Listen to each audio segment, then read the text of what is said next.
Good morning guys, welcome back my YouTube channel भारतीय lecture study. आज हम देखेंगे स्तंभ कोशिकाएं, स्टेम सेल्स के बारे में देखेंगे कि स्टेम सेल्स क्या होती हैं। स्टेम सेल्स के बारे में आपको पता होना चाहिए कि जो स्टेम सेल्स होती हैं आपकी पूरी बॉडी में जो मोस्ट इम्पोर्टेंट रोल प्ले करती है। Most important role in case जैसे आपके कोई भी घाव हो जाता है, छिल जाता है, इंजर्ड हो जाता है, या कोई आपकी बॉडी का न्यू पार्ट बनना होता है, लाइक जिनमें एनिमल में मोस्टली आपके किसमें पाई जाती है, एनिमल्स में स्टेम सेल्स का जो विभाजन होता है, जो डिविडेशन होता है, डिवाइडेशन होता है, वो क्या होता है, बहुत ज्यादा मात्रा में पाया जाता है।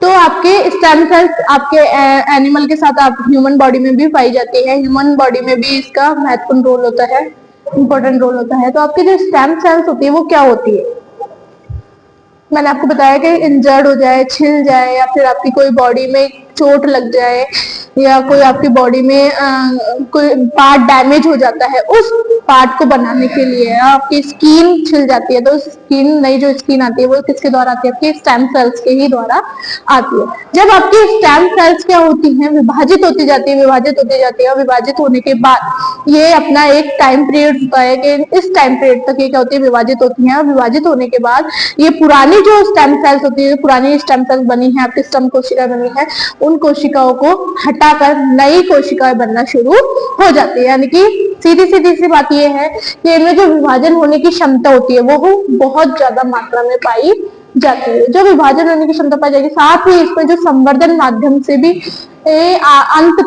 तक विभाजित होती है। यानी कि संवर्धन माध्यम में आपके जैसे लास्ट एंड तक स्तंभ कोशिकाएं क्या हुई, खत्म होने से पहले भी इनमें क्या होता है, विभाजन होता ही रहता है और नए अंग या नए कोशिका का निर्माण कर देता है। जैसे आपकी मोस्टली आपकी किस में पाई जाती है, ब्रेन में भी स्टेम सेल्स पाई जाती है, ब्लड में भी स्टेम सेल्स पाई जाएंगे, स्किन यानी कि कई बार आप लोगों ने देखा होगा गर्मी के मौसम में, बारिश के मौसम में आपकी स्किन क्या होने लग जाती है, न्यू आने लग जाती है। पुरानी जो स्किन होती है वो उतरकर न्यू स्किन आने लग जाती है बॉडी पे से।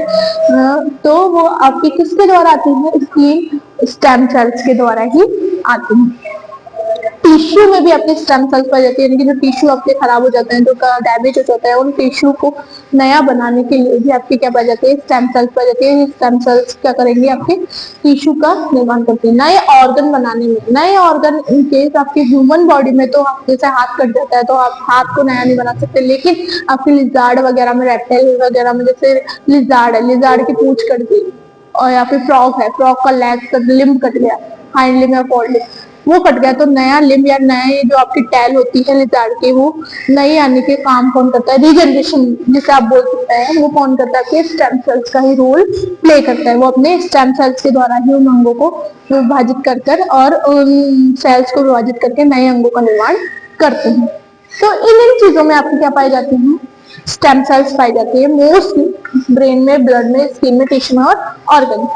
अब हम देखेंगे यहाँ पे जो स्टेम सेल्स होती हैं, स्टेम सेल्स में आपके कितने प्रकार के स्टेम सेल्स पाई जाती है अपनी बॉडी में। तो आपकी स्टेम सेल्स जो बॉडी में पाई जाती है वो 2 टाइप्स में पाई जाती है भाई। जो पहला है आपके क्षमता के आधार पर, दूसरा है स्रोत के आधार पर। क्षमता के आधार पर यानी पोटेंशियल